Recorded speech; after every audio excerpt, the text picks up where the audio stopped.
बहुत समय पहले की बात है, जब राजा विक्रमजीत अपनी प्रजा में न्यायप्रिय और करुणाशील शासक के रूप में प्रसिद्ध थे। एक दिन वे शिकार पर निकले थे, पर उन्हें जंगल में कुछ ऐसा मिला जिससे उनकी पूरी जिंदगी बदल गई।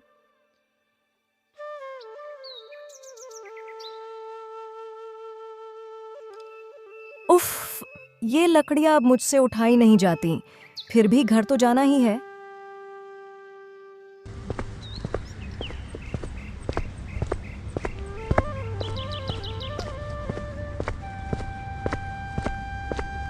माताजी, कृपया ये लकड़ियां मुझे दे दीजिए। मैं इन्हें आपके घर तक पहुंचा देता हूं। महाराज, मैं एक साधारण वृद्ध स्त्री और आप लकड़ियां उठाएंगे? मैं राजा जरूर हूं, पर प्रजा की सेवा करना मेरा धर्म है। राजा ने लकड़ियां उठाईं और वृद्धा के घर तक पहुंचा दीं।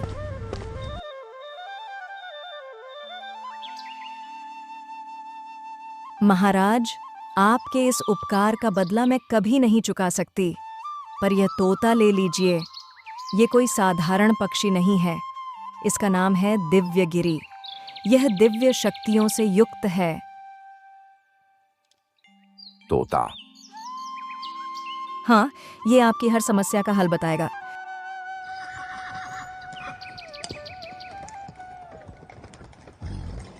राजा विक्रमजीत ने दिव्यगिरी को महल ले आया।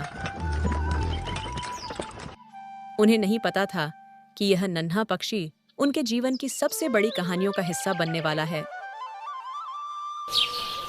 अगले दिन राजा विक्रमजीत अपने सिंहासन पर विराजमान थे। तभी दो युवक संजय और राघव राजसभा में उपस्थित हुए। उनके चेहरों पर चिंता और आपसी कलह की झलक साफ दिखाई दे रही थी। महाराज, हमारे माता पिता अब इस दुनिया में नहीं रहे। उनकी संपत्ति का बंटवारा हम आपस में कर रहे हैं, पर एक समस्या है। बताओ संजय, क्या समस्या है? हमारे पास एक बड़ी गाय है।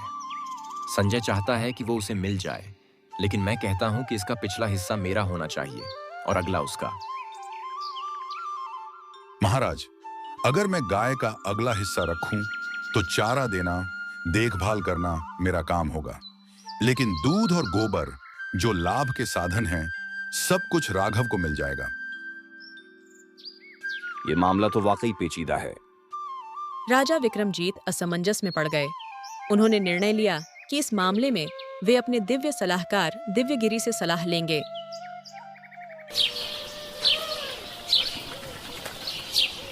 दिव्यगिरी, आज दरबार में एक अजीब मामला आया है। गाय का बंटवारा कैसे करूं? महाराज, दोनों भाइयों से कहिए कि गाय को बेच दें। जो सचमुच गाय से प्रेम करता है, वह इसे बेचने से इनकार कर देगा और त्याग कर देगा। वाह, यही सही उपाय है।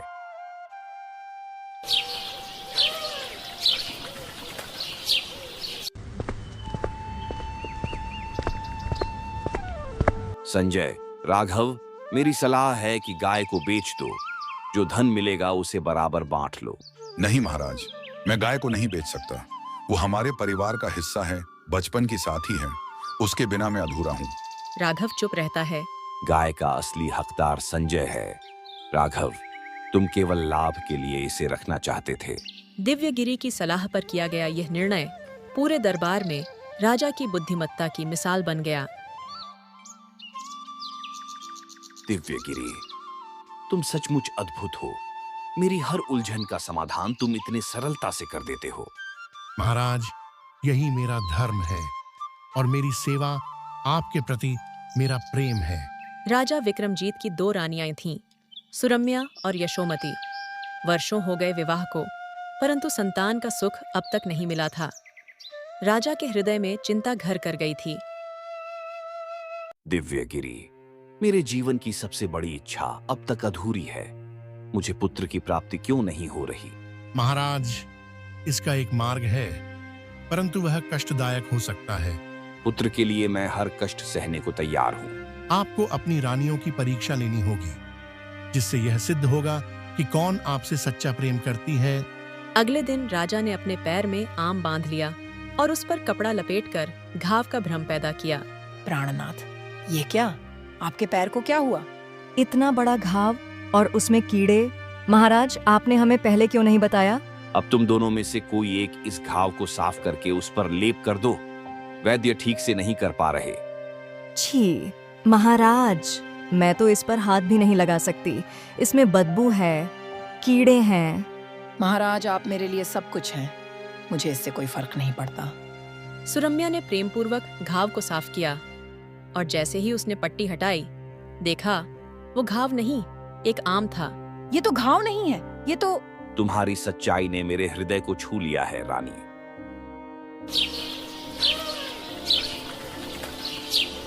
रानी यशोमती ने अपने प्रेम की परीक्षा में असफलता पाई है।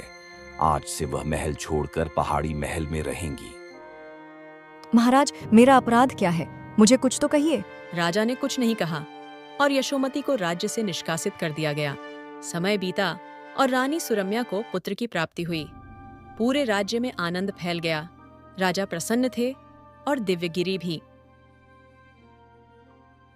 दिव्यगिरी, तुमने फिर चमत्कार कर दिखाया। महाराज, यह सब आपके धैर्य और धर्म से संभव हुआ है। लेकिन इस प्रसन्नता को सुन रही थी एक दासी चित्रा, और वही बात जा पहुंची पहाड़ी महल तक, जहां रानी यशोमती अकेली रह रही थीं। महारानी, सब कुछ उस दिव्यगिरी के कारण हुआ। उसी की सलाह पर राजा ने आपको निष्कासित किया। उस तोते ने, अब वो बचेगा नहीं। मैं स्वयं उसके प्राण लूंगी। जब रानी यशोमती को यह झांत हुआ कि उनके निष्कासन का कारण कोई और नहीं बल्कि वही दिव्य तोता दिव्यगिरी है, तो उनके हृदय में आक्रोश की अग्नि जल उठी। उसने मेरी जिंदगी बर्बाद कर दी। अब उसका अंत निश्चित है। मैं स्वयं उसके प्राण लूंगी। लेकिन महल में घुसना असंभव था, इसलिए उन्होंने बुलवाया एक कुशल शिकारी को। महारानी, आपने बुलाया? हाँ, मुझे चाहिए उस तोते का अंत, जो महल की खिड़की में बैठा रहता है, दिव्यगिरी। जैसा आदेश। अगली सुबह शिकारी चुपके से महल पहुंचा। खिड़की से देखा, दिव्यगिरी वहीं बैठा था। उसने धनुष ताना,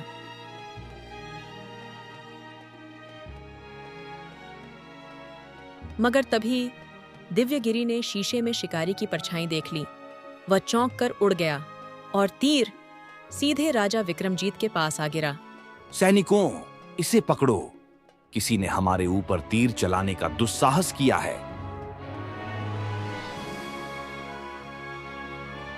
किसके आदेश पर तुमने ये किया? महाराज, मुझे रानी यशोमती ने भेजा था। उन्होंने कहा था कि उस तोते की मृत्यु आवश्यक है। राजा का चेहरा पीला पड़ गया। उनके प्रिय दिव्यगिरी की जान पर खतरा था।